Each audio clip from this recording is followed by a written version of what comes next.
is now starting. All attendees are in listen-only mode. Hello everyone and welcome to today's webinar, How Waitrose Radically Improved Their Service Desk Performance Metrics. I'm your host, Scarlett Bays. I'm the industry analyst here at SDI and I'm joined by Julie Delaghi and Trevor Cadby from Waitrose. Quick thank you to our sponsor today, Fruition. So Fruition Partners is the world's largest ServiceNow consulting company and provides Waitrose and the John Lewis Partnership with ServiceNow technology and consulting services. So I'm going to hand over shortly to Julie and Trevor. Have we got them on the line?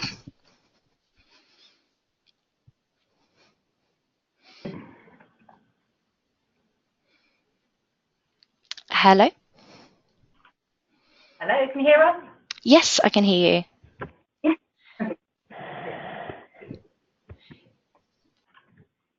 Okay, can you see our screen, Scarlett? Yep, I can see it perfectly. Okay, excellent, thank you. So, good morning everybody. My name's Julie Delaghi. I'm the manager of the Waitrose IT Service Centre, and I'm with... And I'm Trevor Cadby. I'm a service manager within the IT Service Centre also. So we're very proud, sorry, this side.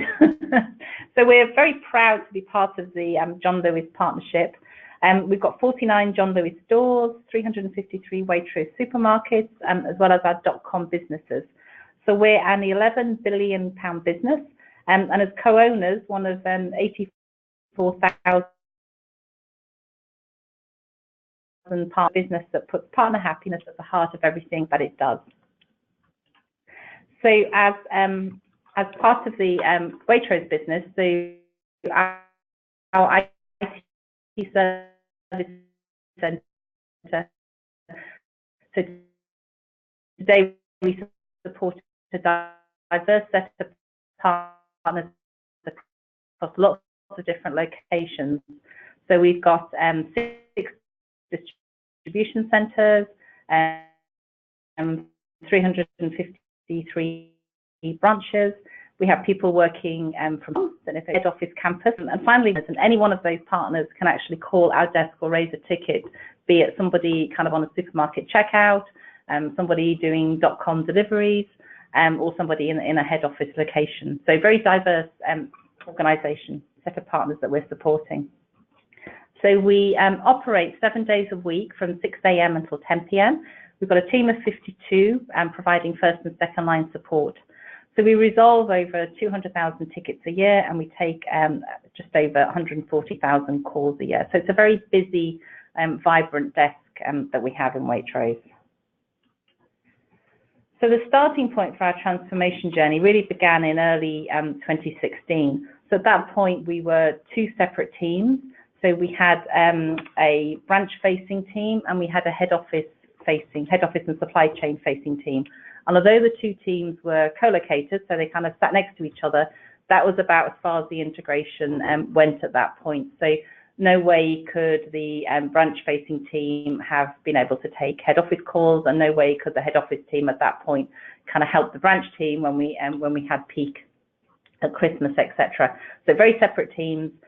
We didn't really have any performance measures in place for the team, and we didn't have any individual performance measures in place. So analysts didn't really know if they were doing a good job or not. So we had very little stakeholder engagement, and we were a pretty reactive service at that point. So, but you know, what we did have was we had really great people with a passion for delivering a great service. You know, we're part of John Lewis. Customer service is kind of really at the heart of everything that we do. So back in excuse me, March 2016, I attended my very first SDI conference, and I was lucky enough to go and see a guy called Damien Bowen, who at the time was working for NTT. I think he now works for the SDI, and he was giving a talk about the transformation journey that he'd taken NTT through. And I kind of sat and listened and thought, gosh, we could do that. You know, that's something that we could achieve in Waitrose. So we then brought the 2 teams together, started integrating them. And in May 2016, we had our very first team building offsite day, where we took the whole desk out and we got our third line teams to cover for us, and took the whole team out for the day to start kind of building us together as a team. And on this day, I announced that I wanted us to go for SDI accreditation in 2017, and then I wanted us to win Best Large Service Desk of the Year in 2018. So we're now down to the last 3 finalists. So no pressure, SDI, but hopefully you can make our dreams come true in March. So it was a bit of a gamble, because the team could have said, oh my goodness, you know, where we are today, how could we possibly be in a position to, but actually, and everyone kind of got behind it, and everybody wanted to be part of, you know, the best service desk in the country. So it was a real, having that kind of vision was kind of really a real enabler for us, I think, and kind of really brought the team together and gave us a common goal to aim for. So inspired by Damien's journey, we set up on our service improvement plan, and we created a jigsaw. And the reason that we illustrated our service improvement plan as a jigsaw was to try and illustrate that no one single thing would kind of help us make the improvement that we wanted to, and you know, to achieve our accreditation. So it was a number of things, and all of those things, you know, we had to shift on all of those things and make improvement for it to work. So today we're going to focus on the measures and KPIs jigsaw piece. So for measures and KPIs, we deployed a very simple 7-step approach. So first of all, we did some research into what best practice was. So, you know, what kind of measures, what kind of things should we be measuring? What KPIs should we have as a service desk? Because we were really, you know, almost starting from scratch at this point. So we did lots of research. Google became a very good friend. We obviously looked at SDI as well, and used them as a benchmark. So we then agreed what KPIs and measures we wanted to do in Waitrose. So what things would kind of make the biggest difference to us. And we came out with, you know, several measures, and probably about, I think it was about 8 KPIs that we wanted to really focus on. We then baselined our current performance. So we kind of looked, and luckily the tools, we were able to look back historically, just to see where we were today. So what was our current performance? And from that benchmarking, we then set our initial targets. So whilst we were very ambitious, we wanted to set targets that were realistic for the team to achieve in the first 12 months. So that's what we did. And then we started tracking our performance against these targets on a weekly basis, and then sharing the results with the team, so everyone could see kind of how we were performing and where we were trying to get to. We then started sharing that report, not just with the team, but also with our stakeholders. So we started sharing it with the IT lead team, and then we started sharing it with customer groups as well. And we spent quite a lot of time going out and talking to people about our ambitions, sharing the jigsaw puzzle, talking about the journey and where we were trying to get to. And then we started implementing CSI initiatives to improve our performance.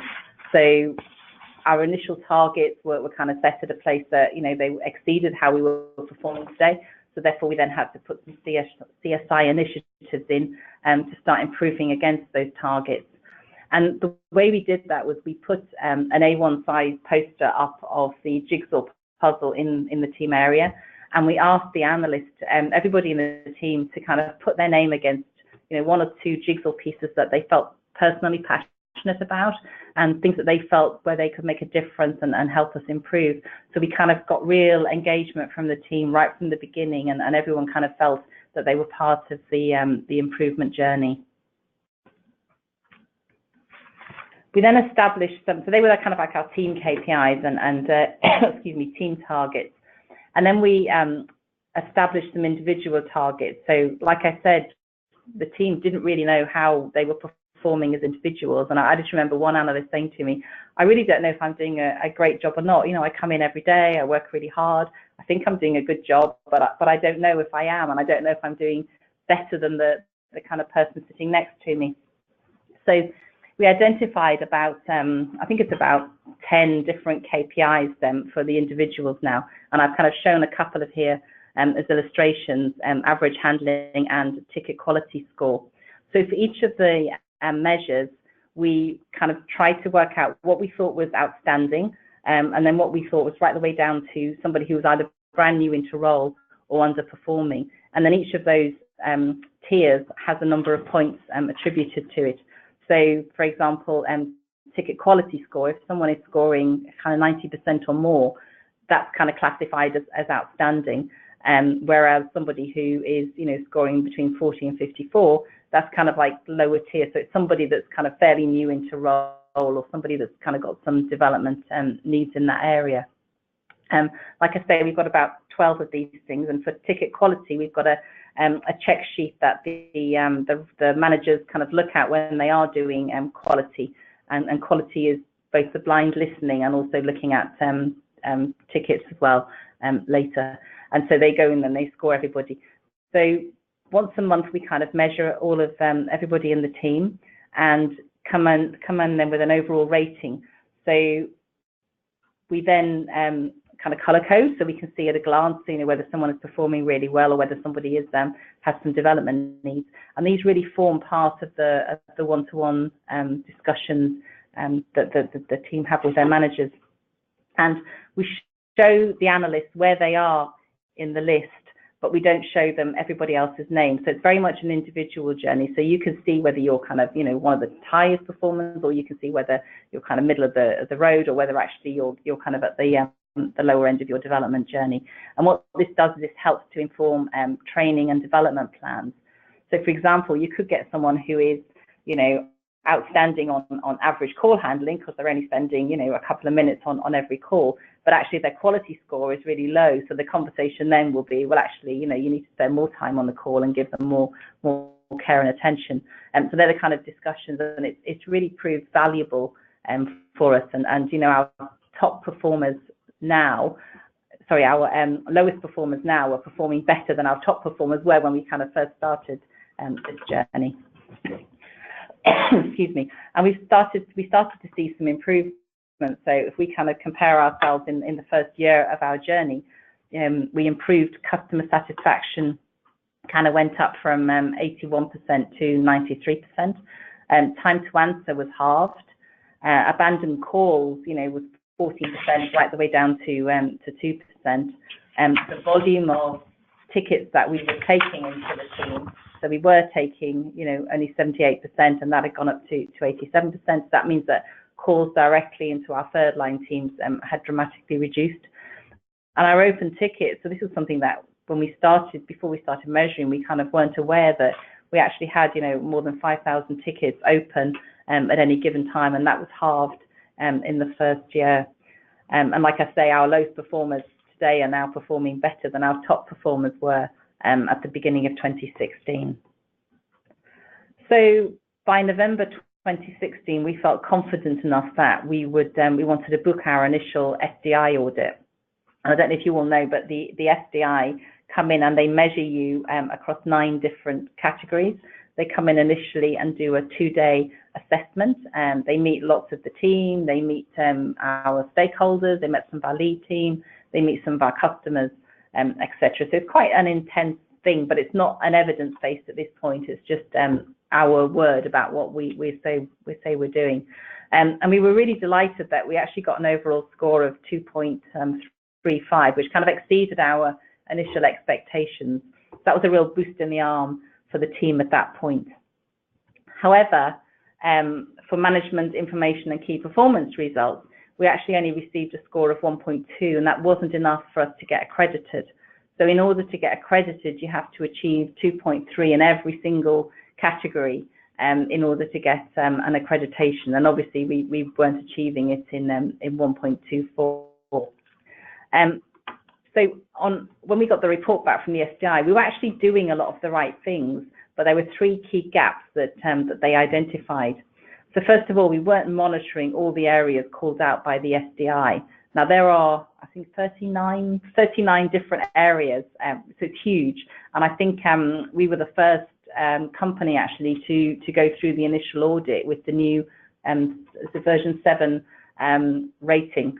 So, and reporting had increased quite dramatically, I think, between versions 6 and 7. So lots of areas that we weren't monitoring. We didn't have clear targets on everything we were measuring. So we were measuring lots of good stuff, but apart from our kind of core KPIs, we hadn't set ourselves targets against a lot of those things. And we weren't necessarily providing stakeholder commentary. So as we were improving things, we weren't kind of looking at the statistics and then kind of telling a story to our stakeholders about what we were doing to improve things. So as part of our whole SDI journey, I then asked Trevor to lead for us on this particular area. So I'll now hand over to Trevor to go through a bit more detail about how we made the massive improvement from 1.24. Trevor. Hello everyone. So yeah, having reviewed the feedback from the SDI, we began to establish a plan and put a plan in place for us to identify the issues we'd identified. So break this down into 3 steps of the criteria, the targets and the communications. So starting off with the criteria, as Julie mentioned, there's 39 different areas for us to meet. So we sat down, sort of worked through the criteria, identified the gaps that we were missing, what metrics did we already have, what we're missing, and more importantly, actually, what was relevant to us at this stage. We were very clear from the outset that going for this accreditation wasn't just simply sort of a tick box exercise. We wanted to measure bits which were actually important to us and that would improve our service, which would give us the most benefit against our improvement plan.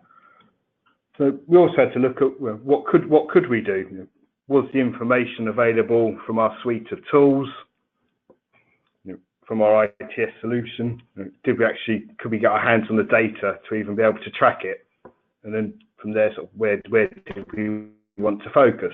So we collated all the data and then we sort of moved onto our targets. So we had all the figures and we sat down with our internal leadership team, reviewed our metrics, and for every single metric, sort of including the ones we were already doing, we reviewed all the targets and set new sort of challenging targets for all of our KPIs, and sort of targets that were challenging, but ones that again we thought would be achievable for the team, so they could work towards the journey.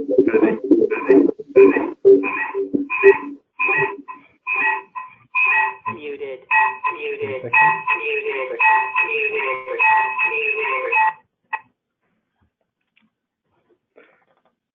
Okay, yeah, so reviewed our, so apologies for that, we reviewed our targets and worked through and set our KPIs. And the next step, we sort of started looking at sort of what influences the metrics. For example, sort of times of the years, promotions, major events, and sort of more importantly, other metrics.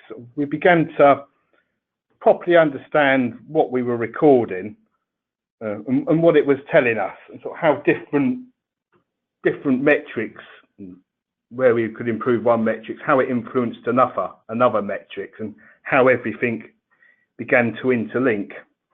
So an example of this was our average response time. So it was not something that we originally monitored, but sort of something that we realised that we wanted to do when looking at our SDI criteria, and was going to offer our customers sort of real value. And as you can see, sort of beginning of the year, this was very high.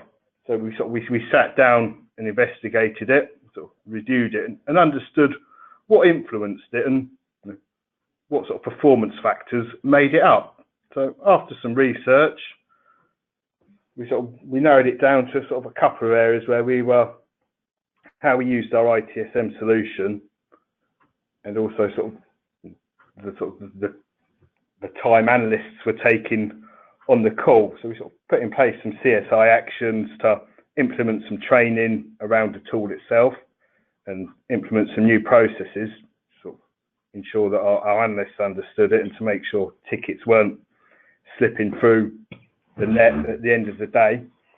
And across the course of, in effect, a year, we've managed to drop that right down from approaching best part of 12 hours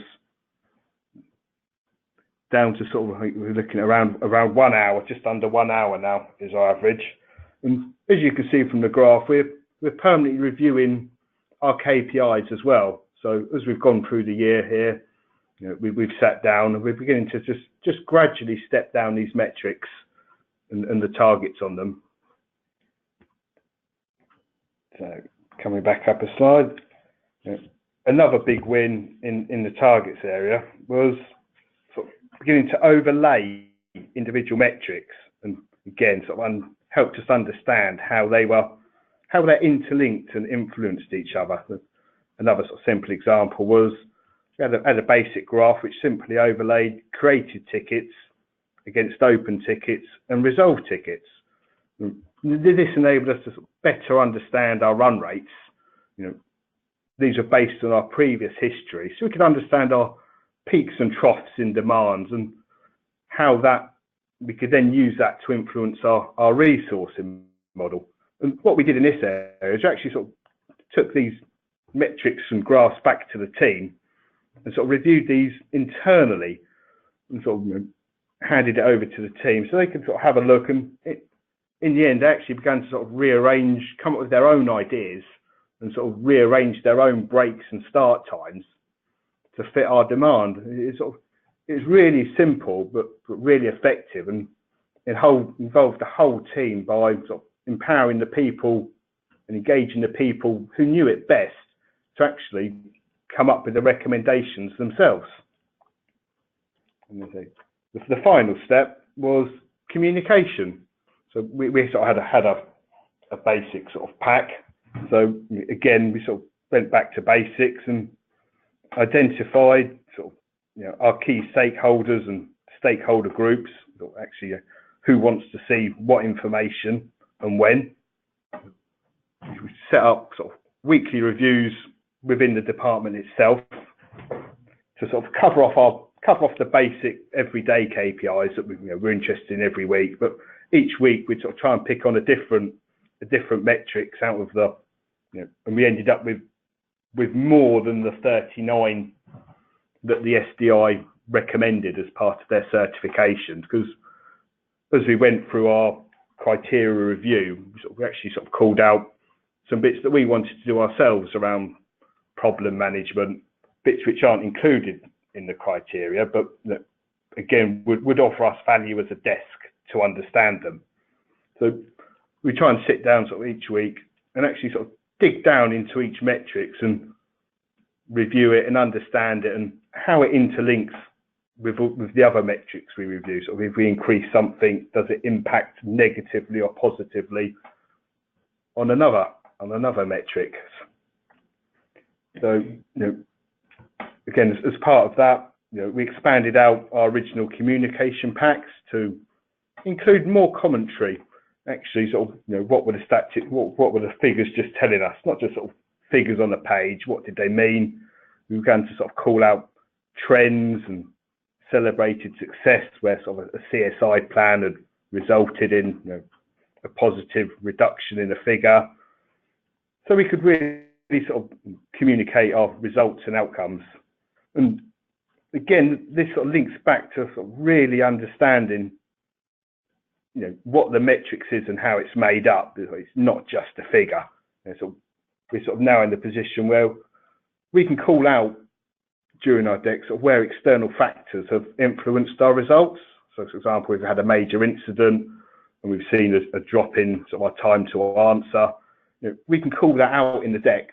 So we can put some communication around why that graph looks like it is, or why that figure's gone red, or why it's gone green in a positive way.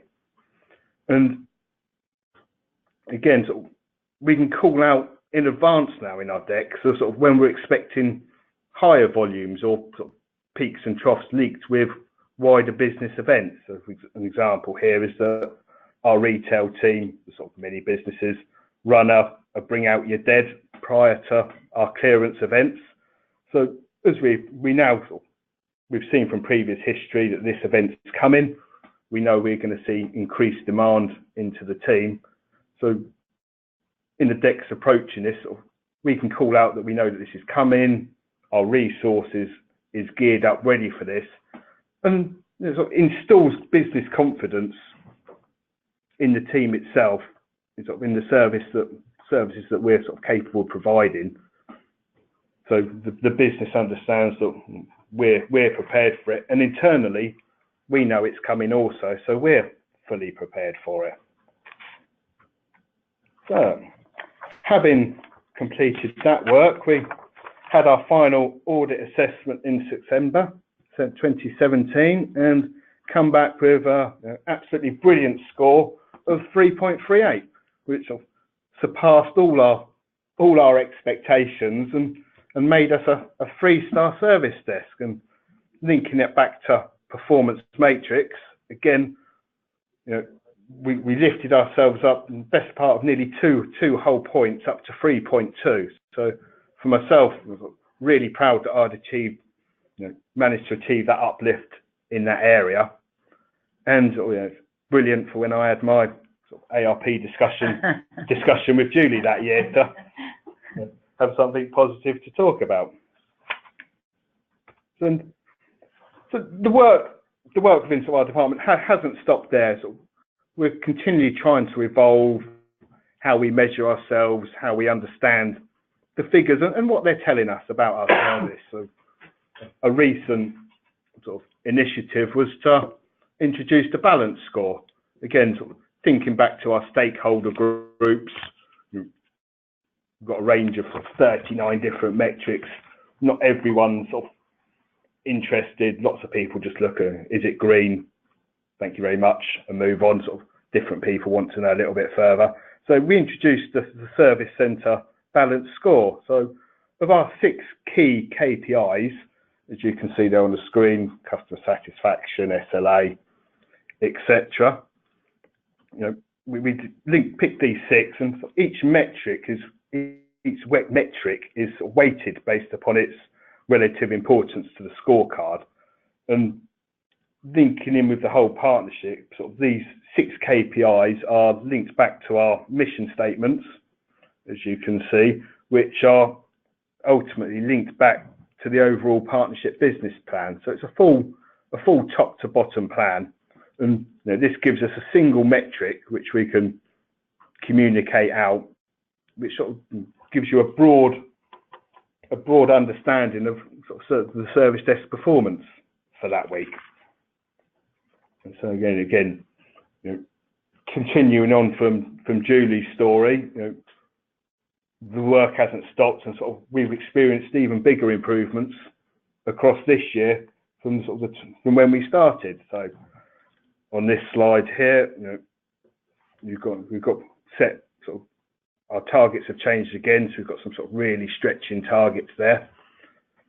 Pick some examples off of this slide. Sort of time to answer 2 minutes 28 down to just sort of 8 seconds, and I can assure you that this was. Our slides aren't always looking lovely and green. We don't always meet our KPIs. We've got some really sort of challenging ones. So, an example there is sort of first contact resolution on the phone. We reviewed this probably five months ago. We changed that target up to 70%. And actually, sort of last week was probably the second or third time that we've actually reached that KPI. And obviously, work continues in the background to fully understand it. We've got some CSI activities in place to try and bring it up. So it's actually really pleasing to hit that target this week. And I think Julie mentioned previously that our outstanding tickets were sitting at over 5,000 at the start of the journey. We've managed to sort of reduce that by half in 2016, and coming out of our peak Christmas period now, our ticket count is open ticket count sitting at just over 1,000. So again, we sort of knocked another 50% off this year of our sort of run rate. So thank you, Trevor. So this whole SDI accreditation journey, I think has made our service more professional. We were already doing lots of good things, but really this has taken our service to the next level. And I think it's helped us to improve on areas that we hadn't even realised needed improving at the beginning of the journey. As Trevor said earlier, for us, this really wasn't about a tick box exercise. It was about really we just wanted to make sure that we were delivering the best possible service to our internal customers, to then enable them to provide the great John Lewis customer experience to their customers. Recognition and getting the surprise to demonstrate how they contributed to it. So when we got given the news that we were a 3-star desk, people stayed on beyond their shifts because they wanted to wait and find out what the result was going to be. And I think every single person in the team can kind of confidently say that they have contributed to that success, and they will be able to talk about how they had contributed to that success. So it was hard work, but absolutely worthwhile and great fun as well. And it's been a great kind of bonding exercise for the team as well, because we all had the same goal and kind of everyone feels that they contributed towards it. We will be sharing more at the SDI conference in March, so very conscious that today we very much focused on the measures and performance jigsaw piece, but obviously there's a much bigger story to tell, and this is just one element of it. So thank you very much for attending, and we'll hand back over to Scarlett. Excellent, thank you very much for that, Julie and Trevor. I just have a few questions. First of all, 39 is already a lot of metrics, and you've got more than that. So how time consuming is it to gather all of that data every week? I said the last one for me, as I'm sort of principally involved in that area. To start off with, we literally sort of started off from sort of step one. It was manual input to sort of create the structure and the form. We weren't doing. We built it up sort of slowly, sort of metrics by metrics almost. We're at the point now where we're sort of probably sort of 500 different rows of data we're importing. So it started off slowly, but again, linking back to sort of CSI jigsaw piece, our CSI improvements. Once we sort of had the original setup, we've worked on. It's not just about the metrics. We've continued to try and automate the process. So we're using the Google suite of products. So actually, sort of we now use a Google bot to import a lot of the data for us from reports that are generated. So we're probably around 80% automation on our reports. So pretty much 80% of it runs itself automatically. Again, that links through to our weekly and monthly decks, where you can just sort of click a button and it will update your weekly deck. So time in the beginning it was time consuming, but as we sort of refined the process, probably on a weekly basis to create the stats and the decks, probably down to about sort of 20 minutes once a day, 20 minutes a week now. Excellent, thanks very much for that. I've got a question or a couple of questions from Andrew. He says, how do you measure customer satisfaction, and also how do you measure quality score? So customer satisfaction, so I think it's every 10th ticket, our system sends out an automated survey to the customer on the closure of every 10th ticket. And that they're the results that we get back, and that goes across all of our 68,000 partners. So that's how we measure our customer satisfaction in our weekly deck. But we also, every time we attend big events, like we have management conferences, we have council meetings, and where you get a large group of people together, and then we'll go along and we'll kind of survey people there as well, and also annual surveys. So there's a kind of lots of feedback comes from lots of different avenues. But the one that we is our KPI is the one that goes out on individual tickets. And then the second part of the question, which was around how do we measure, I think, ticket quality, was that right? Yes. So we have, our line managers have a set of criteria that they measure against, and they're looking for a number of things in the quality of that ticket. You know, what is the language like? So if it's the call, it's, you know, how comfortable did the analyst make the partner feel when they call in? Because like I say, we can get calls from any type of person, from someone who's very confident with their technology and, you know, just wants a very quick kind of technical answer, right through to somebody that might work on our checkouts who, you know, doesn't engage with social media or anything like that. So he's kind of very quite nervous about having to speak to us. And one of the great things is that our analysts regularly get feedback about how we didn't make people feel stupid when they called up, which I think is kind of really important as part of your customer service. It's, you know, your analysts, you know, they answered my call with humor, and they didn't make me feel stupid, and they were able to answer my question, and they really showed that they understood the business impact and that they cared about the service. So, you know, in answer to the question, we kind of measure it on a number of different criteria, and that kind of forms the overall score for that analyst. Okay, that's great. Lisa wants to know if you have multiple channels and how that's split. So what the kind of usage rates, I guess, for each of those are. Okay, so by channels, I'm guessing you mean like phone calls versus portal versus email? Yes.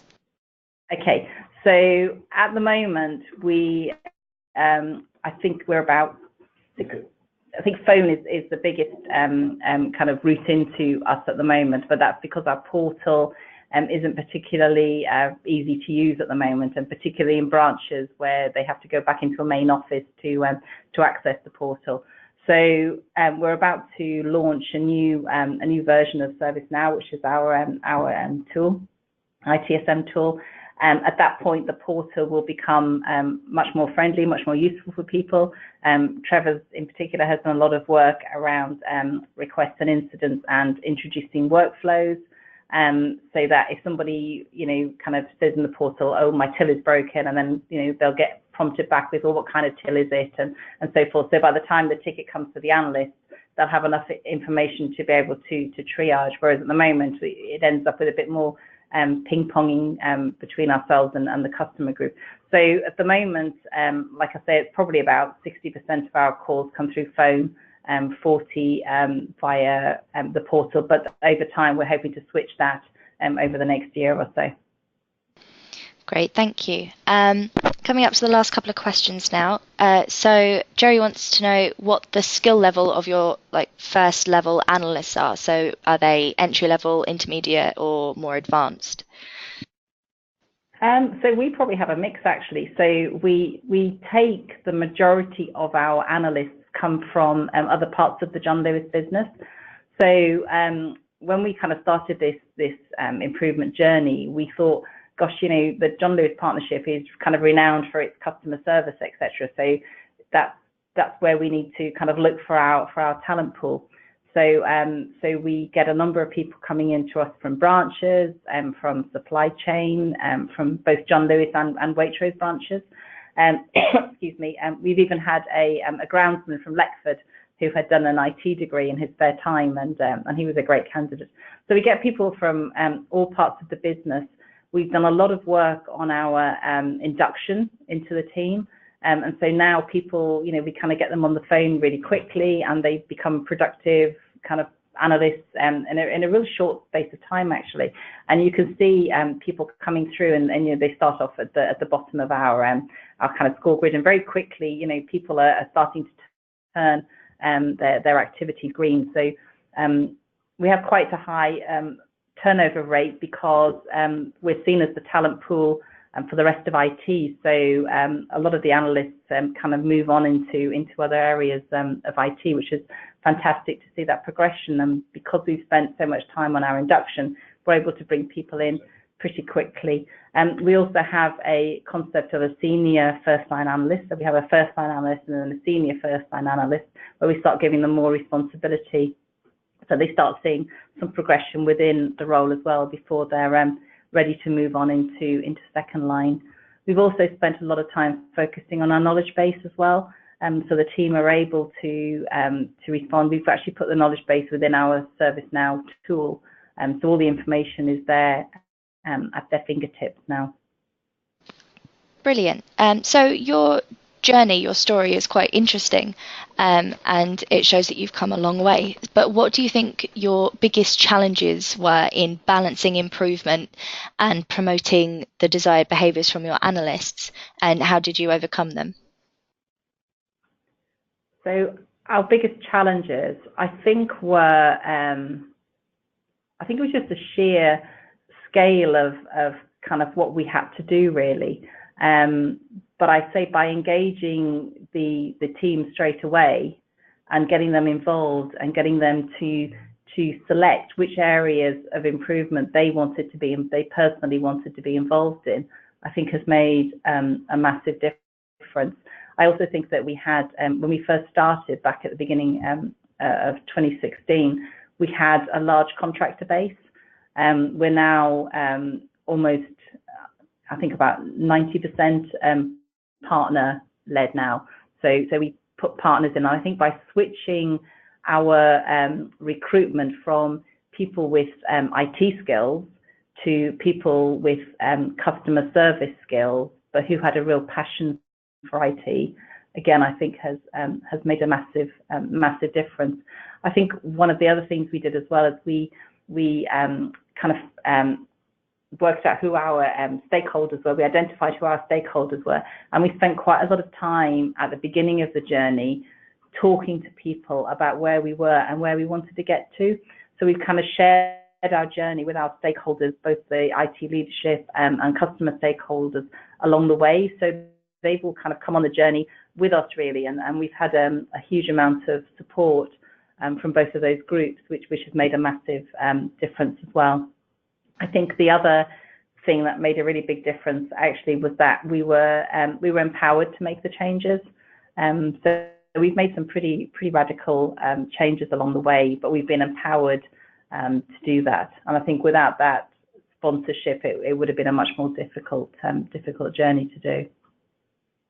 So that empowerment is sort of one of your biggest enablers for you to achieve that success.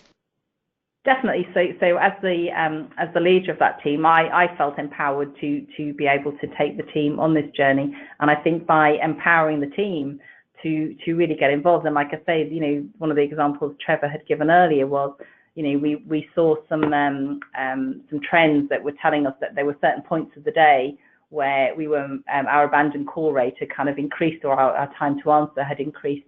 So we kind of shared that information with the team and gave them the challenge to say, sorry, excuse me, I'm suffering from a winter lurgy here. So we gave we got asked the volunteers from the first line team and said to them, okay, this is our challenge. What do you propose we do about it? And they kind of came back with some solutions around, well, we need to introduce a different shift start time. We need to change our break time. So it was really empowering them to come up with the right solutions, and that's worked brilliantly. And so they not only have, they're the closest to the team, so that they're the closest to what they're doing, so they know what the answers are. By the fact that they're empowered to come up with those answers means that they've kind of got real skin in the game as well, and feel like they're being listened to. So I think that's really important. All right, well, thank you very much for that. I think that is a good place to end today's webinar. Thank you, Julie and Trevor, for your wonderful knowledge and sharing your story. Thank you to everyone who has attended.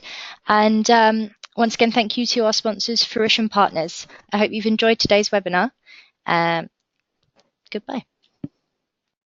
Thank you. Thank you.